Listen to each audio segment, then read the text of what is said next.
एक डाकू थे जिसका नाम था अंगुलिमाल। क्या नाम था? अंगुलिमाल। बड़ा अजीब सा नाम है ना, अंगुलिमाल। अंगुलिमाल शब्द अंगुली से बना हुआ है, अंगुलिमाल यानी फिंगर, उंगली। तो वो एक ऐसा डाकू था कि जिसका भी मर्डर करता था या जिसको मारता था, उसकी एक फिंगर को एक सबूत के रूप में उसने एक माला बना रखी थी। उसमें एक अपनी जो अपनी उसकी माला थी उसमें उस व्यक्ति को मार करके उसकी एक उंगली काट कर जोड़ लेता था। तभी उसका नाम पड़ गया अंगुलिमाल। क्या रहा? अंगुलिमाल। और ये भी एक दूसरी कहानी है कि वो ऐसा क्यों करता था अंगुलिमाल, उसकी क्या वजह थी, तो वो किसी और दिन बताएंगे। लेकिन अभी हमने अंगुलिमाल से शुरू किया है तो यहाँ देखते हैं। तो सोचिए जो इस तरीके से मारता होगा वो कितना खूंखार डकैत डाकू हो गया। तो जिस जंगल में वो रहता था उधर से लोग मतलब जाने में डरते थे। बहुत उनको ऐसा डर लगता था कि अभी अंगुलिमाल मिल गया तो हमको मार देगा और हमारी उंगली भी काट लेगा, है ना। अब क्या रहता था कि वहां से जब भी लोग गुजरते थे बड़ा डर डर के गुजरते थे, झुंड में गुजरते थे, 10-20 लोग इकट्ठे होके गुजरते थे और ऐसा डर का माहौल चारों तरफ फैला हुआ था।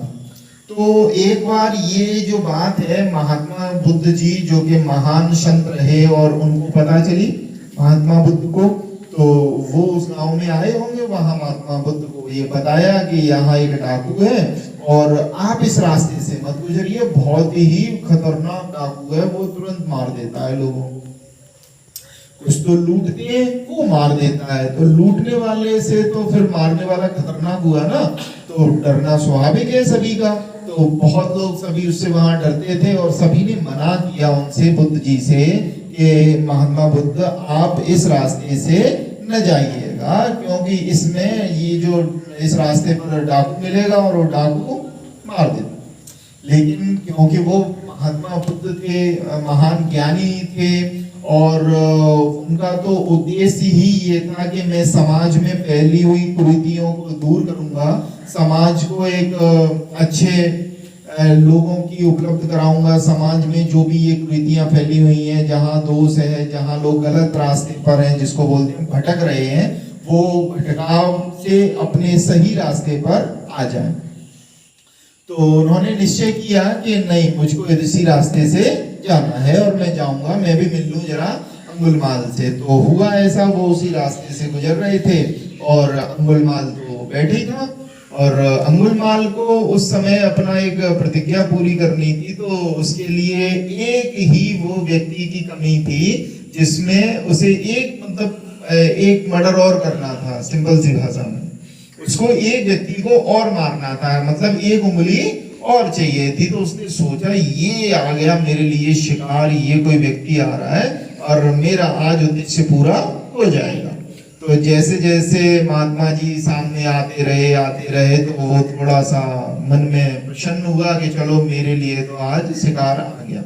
लेकिन महात्मा बुद्ध जी उनको तो पता था और क्योंकि वो महान ज्ञानी थे, ईश्वर की उपाधि है उनके पास में, मतलब ईश्वर के रूप में हम लोग उनको पूजते भी हैं। तो उनको अपने ज्ञान के बल पर ये पता था कि मैं अंगुलिमाल के सामने जा रहा हूँ। और फिर जैसे ही अंगुलिमाल उनके सामने आया तो वो आगे को चलते चले रहे, अंगुलिमाल थोड़ा पीछे और उनको टोकने लगा, रोकने लगा, ठीक है, डराने जैसी भाषा में बोलने लगा। लेकिन वो महान ज्ञानी बुद्ध जी आगे बढ़ते रहे। तो जैसे जैसे वो अंगुलिमाल पीछे दौड़े और वो उनको पकड़ ही ना पाए, वो नॉर्मल स्पीड से चल रहे थे, फिर भी वो उसको जो अंगुलिमाल था वो महात्मा बुद्ध जी को पकड़ ही नहीं पा रहा था। तो जब वो ऐसे पीछे की तरफ आने लगा तो उन्होंने अंगुलिमाल की तरफ, मतलब कुछ उनको एहसास हुआ या उस समय उन्होंने रुक के देखा कि चलो ठीक है आ रहा है, फिर उसको अपने पास बुलाया कि अब उसकी तो वही नियत थी लेकिन वो मन नहीं कर पा रहा था, वो उनको मारने का विचार नहीं ला पा रहा था। क्योंकि जो संत पुरुष होते हैं, महात्मा लोग होते हैं, उनमें एक अलग सा उनका तेजस्व, जिसको हम बोलने चाहिए मतलब अलौकिक प्रकाश होता है, उनकी जो फेस होता है, उनका जो मुखमंडल होता है, उस पे एक अलग सा प्रकाश होता है, उनपे ज्ञान की ऊर्जा होती है, भक्ति की ऊर्जा होती है, योग की ऊर्जा होती है उनके पास में।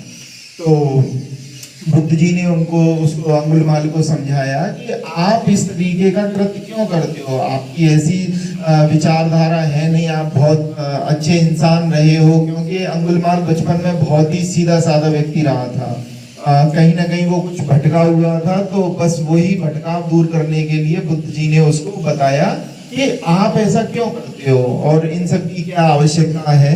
और इसके लिए उन्होंने एक छोटा सा उसको काम करने के लिए कहा कि अच्छा ऐसा करो, तुम ये पेड़ है, इस पेड़ से एक पत्ती तोड़ लो। तो उसने वो पेड़ से पत्ती तोड़ के दे दी। अब कहा कि इसको फिर से उसी पेड़ पर लगा दो, उसी डाली पर फिर से चिपका दो। तो अंगुलिमाल संशय में पड़ गया कि ऐसा कैसे हो सकता है, क्योंकि तोड़ना मतलब मैं तोड़ तो लिया एकदम से, लेकिन अब उसको चिपका तो नहीं सकता, वैसा का वैसी तो नहीं कर सकता।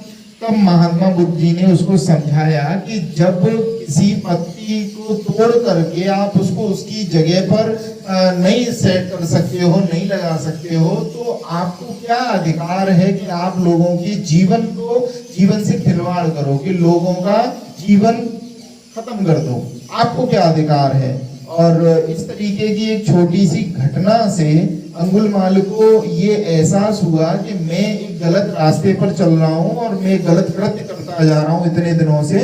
और वहां से उसको ये समझ में आया कि आज के बाद में मैं किसी भी व्यक्ति का कोई जीवन हरण नहीं किया करूंगा।